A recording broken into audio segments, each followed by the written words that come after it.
Hello मेरे प्यारे students, मेरे प्यारे बच्चों, very good morning to everybody. अब हम लोग इस चैप्टर की लास्ट कड़ी को आज हम लोग ये first chapter light reflection refraction का आज अंतिम लेक्चर है। इसी के साथ ये चैप्टर समाप्त हो जाएगा। ये मैटर ऑफ हैप्पीनेस कि हम लोग एक लंबा सा चैप्टर को समाप्त किया, चूँकि आपकी क्लास में 5 चैप्टर्स अलॉटेड थे, जिसमें एक चैप्टर आज विधिवत समाप्त हो रहा है।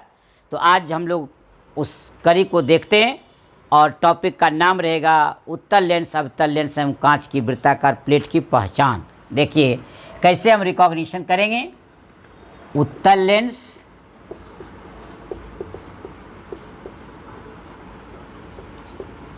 अवतल लेंस एवं कांच की वृत्ताकार प्लेट की पहचान। ध्यान देंगे,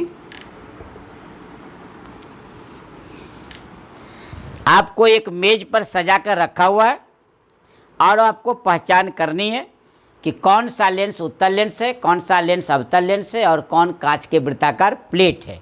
आपने मिरर में भी देखा होगा अवतल दर्पण, उत्तल दर्पण और समतल दर्पण की पहचान। उसी तरह इसकी भी चर्चा करनी होगी आपको।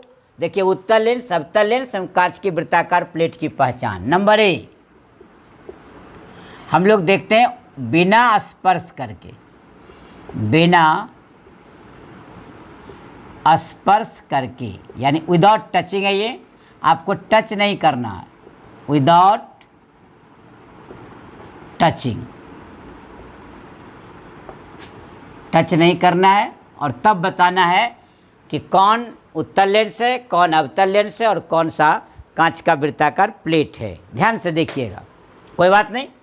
हम लोग क्या करते हैं सो देखिए, एक टेबल पर एक मेज पर तीनों को सजा दिया और अपनी एक अंगुली को बारी बारी से उन तीनों के सामने ले जाते हैं। जिसके सामने ले जाने से अंगुली अपने वास्तविक आकार से बड़ा दिखता है तो समझ जाते हैं कि वह उत्तल लेंस है। यदि वह वास्तविक आकार से छोटा दिखता है तो समझ जाते हैं कि वह अवतल लेंस है। और समान आकार का, जितनी बड़ी उंगली है उतना ही बड़ा, उतना ही आकार का, उतना ही समान आकार का, इक्वल इन साइज यदि वो दिखता है तो समझ जाते हैं कांच की वृत्ताकार प्लेट है। तो बिना स्पर्श करके समझ में आ गया कि अपनी एक अंगुली को, अपनी एक अंगुली, चूँकि कलम हो सकता है कि आपके पॉकेट में कलम ना हो, अंगुली तो है, तो अपनी एक अंगुली को बारी बारी से उन लेंसों के सामने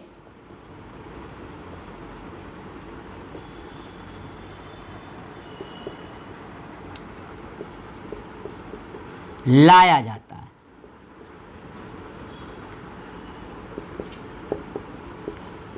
जिस लेंस के सामने अंगुली का बड़ा प्रतिबिंब दिखता है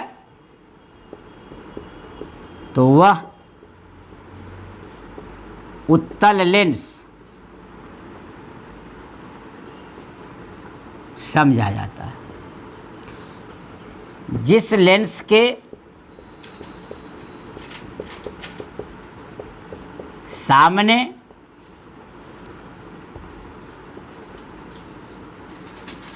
अंगुली का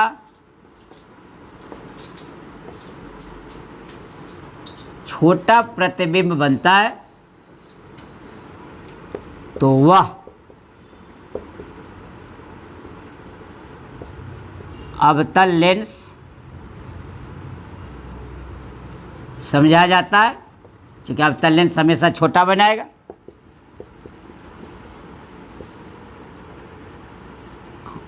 जिस एवं लगा दिया जाए इसी में, एवं जब अंगुली का प्रतिबिंब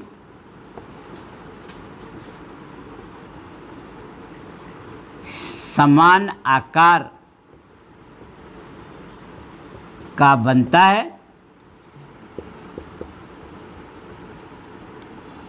तो समझा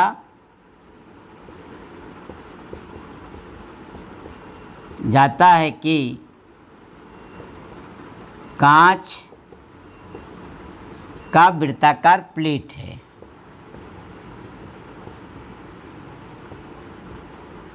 देखिए क्लियर हो गया। बिना स्पर्श करके देख लिए आप कि अपना एक उंगली यदि आपके कलम पास में तो कलम को ले जाएंगे, कलम को ले जाने से बड़ा बनेगा तो समझ जाएंगे उत्तल लेंस है, छोटा बनेगा तो समझ जाएंगे अवतल लेंस है, और बराबर बनेगा तो समझ जाएंगे कि वह कांच का वृत्ताकार प्लेट है। अब हम लोग क्या करते हैं, बी में स्पर्श करके, बी में स्पर्श करके बाय टचिंग, अब हम लोग टच करके देखते हैं कि कौन उत्तल है, कौन अवतल है और कौन कांच का वृत्ताकार प्लेट है। अब हम लोग क्या करते हैं, टच कर लिए, तो जब हम लोग टच करते हैं स्पर्श करने का, तो जिस लेंस का दोनों अपवर्तक सतह, दोनों अपवर्तक सतह उभरा रहता है,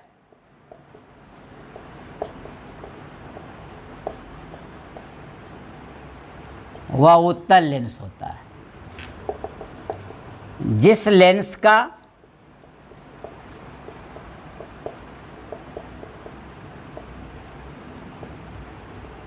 दोनों अपवर्तक सतह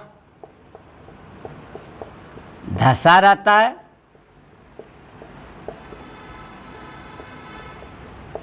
वह अवतल लेंस होता है। एवं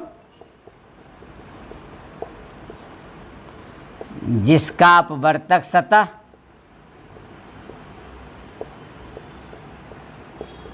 समतल होता है,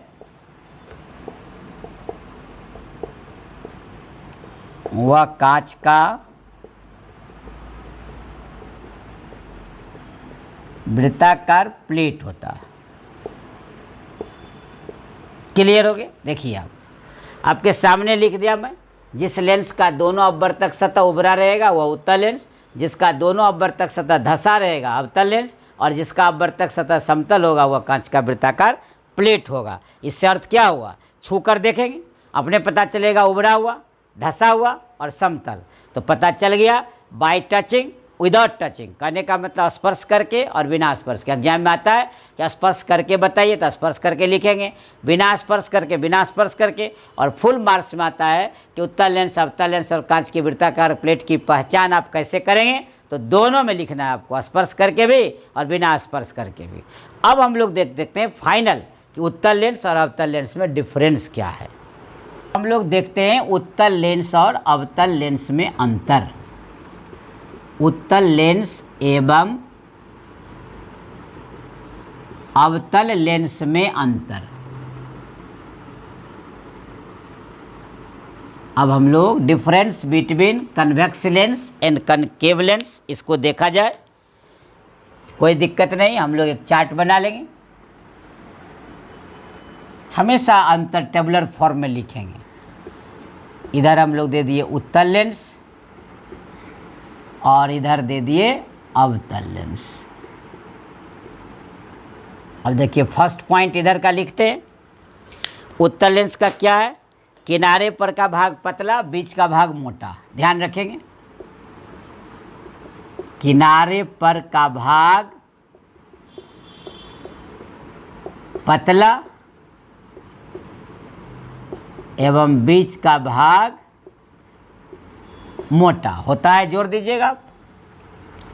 यहाँ देखिए फर्स्ट पॉइंट, किनारे पर का भाग मोटा एवं बीच का भाग पतला। क्लियर हो गया।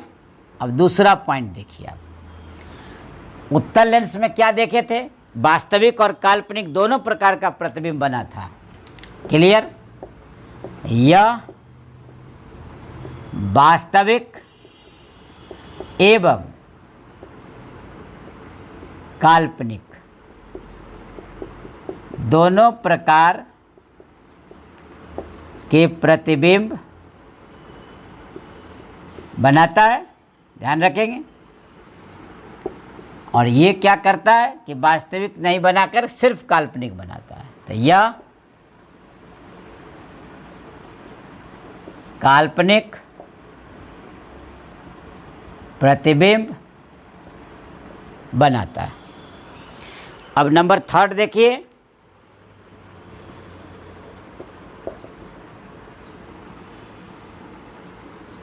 इसका फोकस वास्तविक होता है। इधर इसका फोकस काल्पनिक होता है। क्लियर? नंबर 4,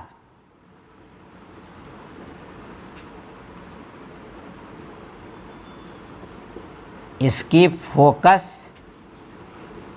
दूरी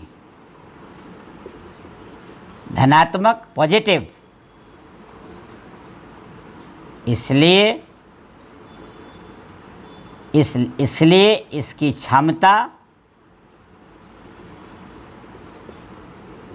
पॉजिटिव। इधर हो गया, इसकी फोकस दूरी निगेटिव, याद होगा आपको, इसकी फोकस दूरी निगेटिव, इसकी क्षमता भी क्या होगी? नेगेटिव, ऋणात्मक। यानी इसकी फोकस दूरी ऋणात्मक, इसलिए लेंस की क्षमता भी ऋणात्मक। इसमें फोकस दूरी धनात्मक, इसलिए इसकी क्षमता भी धनात्मक। आप अपना सेंटेंस जोड़ के बना लेंगे, इसमें कोई दिक्कत नहीं, सिंपल बात है, अपने से भाषा बना लेनी है। और लास्ट हम लिख देते हैं, इसे याद होगा, अभी हाल ही में बताए थे पिछले लेक्चर में, इसे अभिसारी लेंस कहते हैं और इसे अपसारी लेंस कहते हैं। इसे अपसारी लेंस कहते हैं। क्लियर हो गया? तो इस तरह आपने डिफरेंस भी देख लिया कि उत्तल लेंस एवं अवतल लेंस में अंतर पूछता है तो आपको 5 पॉइंट्स दिए हम आपको, इसमें से कोई 2 पॉइंट्स आपको याद रख लेना है। ज़्यादा बड़ा पूछेगा तो उतना आपको ज़्यादा से ज़्यादा याद रखना है, लेकिन बड़ा आसान बता दिए। आपको याद रखना है किनारे पर का भाग पतला, किनारे भर का मोटा, बीच का भाग मोटा, बीच का भाग पतला। ये वास्तविक और काल्पनिक दोनों। ये केवल काल्पनिक, इसका फोकस वास्तविक होता है, इसका फोकस काल्पनिक होता है। इसकी फोकस दूरी पॉजिटिव, इसलिए इसकी क्षमता भी पॉजिटिव। फोकस दूरी निगेटिव, क्षमता भी निगेटिव। और इसको हम लोग कन्वर्जिंग लेंस बोलते हैं, इसको हम लोग डाइवर्जिंग लेंस बोलते हैं। क्यों बोलते हैं इसका तो पहले ही लेक्चर में आपको हम लोग डिलीवर कर चुका हूँ। इस तरह हम लोग क्या किए, लाइट प्रकाश का परावर्तन और अपवर्तन समाप्त होने की घोषणा की जाती है। अब हम लोग न्यू चैप्टर में मिलेंगे, तब तक आपको धन्यवाद के साथ साथ हम अपना लेते हैं सुविधा। आप भी रखें अपना ख्याल, पीछे से ज़रूर रिवाइज करते रहें। यदि नोट्स बना लिए हो तो ठीक, और नहीं तो फिर वीडियो को आप रिबल फिजिक्स पर जाकर आप वीडियो निकालें 1 बाय 1 और उसका नोट्स बना लें, रिवीजन करें, तैयार करें। जहाँ कहीं भी दिक्कत हो कमेंट बॉक्स में जाकर जरूर कमेंट करें, रिप्लाई मिलेगा। डॉट को क्लियर कर लें, किसी भी तरह का डाउट ना रखें, कन्फ्यूजन ना रखें। थैंक्स।